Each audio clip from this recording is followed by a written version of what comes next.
नमस्कार, मैं हूं राजीव रंजन और आप देख रहे हैं जनादेश न्यूज। नालंदा में सभी 7 विधानसभा सीटों पर आगामी 6 नवंबर को मतदान होने वाला है, जिसको लेकर निर्वाचन आयोग के द्वारा सारी तैयारियां पूरी कर ली गई है। देखिए, लगातार हम आपको पिछले 2020 में हुए बिहार विधानसभा चुनाव का रिजल्ट बता रहे हैं और उसी रिजल्ट के आधार पर 2025 का परिणाम भी तय होगा, क्योंकि जैसे ही चुनाव आयोग के द्वारा चुनाव के तारीखों का ऐलान किया गया, नालंदा जिले के हर चौक चौराहे, गांव की हर गलियों में लगातार चुनाव की चर्चाएं हो रही है और 2020 के परिणाम के अनुसार लोग 2025 का परिणाम तय कर रहे हैं। देखिए, पिछली बार जब चिराग पासवान एनडीए से अलग होकर चुनाव लड़े थे, तो सीधे तौर पर प्रत्यक्ष रूप से जेडीयू को काफी नुकसान का सामना करना पड़ा था और जेडीयू पूरे बिहार में 115 सीट पर चुनाव लड़ी थी, जिसमें मात्र 43 सीटें जीत सकी थी, क्योंकि जेडीयू उम्मीदवार के विरोध में चिराग पासवान ने सभी जगह उम्मीदवार उतारा था, जिसके कारण जेडीयू को काफी नुकसान का सामना करना पड़ा था और 115 सीट में मात्र 43 सीटें जेडीयू जीत पाए थे। नालंदा जिले के एक महत्वपूर्ण विधानसभा सीट इस्लामपुर की आज हम चर्चा करेंगे और इस्लामपुर में 2020 का क्या कुछ चुनाव परिणाम था, वो हम आपको इस वीडियो में बताएंगे। तब तक के लिए आप लोग इस वीडियो को ज्यादा से ज्यादा लोगों तक शेयर कर दीजिए और वीडियो में अंत तक बने रहिएगा। देखिए, 2020 का क्या कुछ परिणाम नालंदा जिले के 174 इस्लामपुर विधानसभा में था, वो हम आपको बताते हैं। 2020 में इस्लामपुर विधानसभा से टोटल 18 प्रत्याशी चुनावी मैदान में थे और 2020 में इस्लामपुर विधानसभा में टोटल 2,93,139 मतदाता थे, जिसमें से 1,63,478 मतदाताओं ने अपना मत का प्रयोग किया था, यानी इतना वोट पोल हुआ था।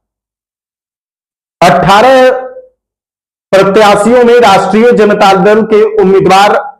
राकेश कुमार रोशन पहली बार इस्लामपुर विधानसभा से विधायक बने थे। तो देखिए, जिन 18 प्रत्याशी ने अपना किस्मत आजमाया था और उनको कितना वोट मिला था, वो हम आपको बताते हैं।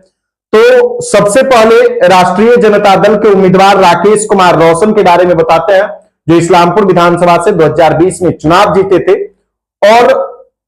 राकेश कुमार रोशन को 68,088 वोट प्राप्त हुआ था। वहीं जनता दल यूनाइटेड के उम्मीदवार चंद्रसेन प्रसाद को 64,390 वोट प्राप्त हुआ था और इस तरह से राकेश कुमार रोशन 3,698 वोट से पहली बार इस्लामपुर विधानसभा से विधायक बने थे और वो चुनाव जीते थे। देखिए, लोक जनशक्ति पार्टी के उम्मीदवार नरेश प्रसाद सिंह को 8,597 वोट प्राप्त हुआ था, यानी कहीं ना कहीं इस्लामपुर विधानसभा सीट पर भी लोक जनशक्ति पार्टी ने सीधे तौर पर जनता दल यूनाइटेड को नुकसान पहुंचाया था और इसी लोक जनशक्ति पार्टी उम्मीदवार के कारण, लोक जनशक्ति पार्टी के कारण इस्लामपुर में जनता दल यूनाइटेड के प्रत्याशी चंद्रसेन प्रसाद चुनाव हार गए थे और नरेश प्रसाद सिंह को टोटल 8,597 वोट प्राप्त हुआ था, जबकि हार और जीत का अंतर 3,698 वोट का था और इसी जीत हार के अंतर और चिराग पासवान के प्रत्याशी को प्राप्त वोट के आधार पर लोग ज्यादातर विधानसभा सीट पर, खासकर जनता दल यूनाइटेड की जो सीटें थी, उन तमाम विधानसभा सीटों पर लोग तरह तरह के कयास लगा रहे हैं। तो देखिए, चौथे प्रत्याशी के रूप में महेंद्र सिंह यादव को 3,750 वोट प्राप्त हुआ था, भरत प्रसाद सिंह को 3,719 वोट प्राप्त हुआ था, मीना देवी को 3,359 वोट प्राप्त हुआ था, शत्रुघ्न प्रसाद मालाकार को 3,292 वोट प्राप्त हुआ था, समीर कुमार को 1,884 वोट प्राप्त हुआ था। वहीं नोटा पर 1,044 वोट मिले थे सियासलन प्रसाद सिंह को 984 वोट मिला था, अजय कुमार को 843 वोट मिला था, विकास कुमार गौरव को 827 वोट मिला था, मुन्ना केसरी को 682 वोट मिला था, दयानंद प्रसाद को 596 वोट मिला था, अजीत कुमार को 461 वोट मिला था, मदन कुमार को 398 वोट मिला था, पंकज कुमार को 320 वोट मिला था और कुमार पंकज प्रसाद को 244 वोट मिला था। और इस तरह से इस्लामपुर विधानसभा में कुल 1,63,478 वोट 2020 के बिहार विधानसभा चुनाव में पोल हुआ था और 18 प्रत्याशियों में 9 ऐसे प्रत्याशी थे जिन्हें नोटा से भी कम वोट प्राप्त हुआ। 18 प्रत्याशियों में 9 प्रत्याशियों को नोटा से कम वोट प्राप्त हुआ और जेडीयू का सीट रहने के कारण चिराग पासवान की पार्टी लोजपा रामविलास ने सीधे तौर पर यहां से जेडीयू के खिलाफ उम्मीदवार उतारा था और चिराग पासवान ने नरेश प्रसाद सिंह को इस्लामपुर विधानसभा से चुनावी मैदान में उतारा था। नरेश प्रसाद सिंह को उम्मीदवार बनाया था जिन्हें 8,597 वोट मिले थे, जिससे सीधे सीधे तौर पर जेडीयू को नुकसान हुआ था और जेडीयू के प्रत्याशी चंद्रसेन प्रसाद चुनाव हार गए थे। देखिए, इस्लामपुर विधानसभा सीट पर पिछली बार राजद के प्रत्याशी राकेश कुमार रोशन 68,088 वोट ला करके 3,698 वोट से चुनाव जीत गए थे, जबकि चंद्रसेन प्रसाद 64,390 वोट ला करके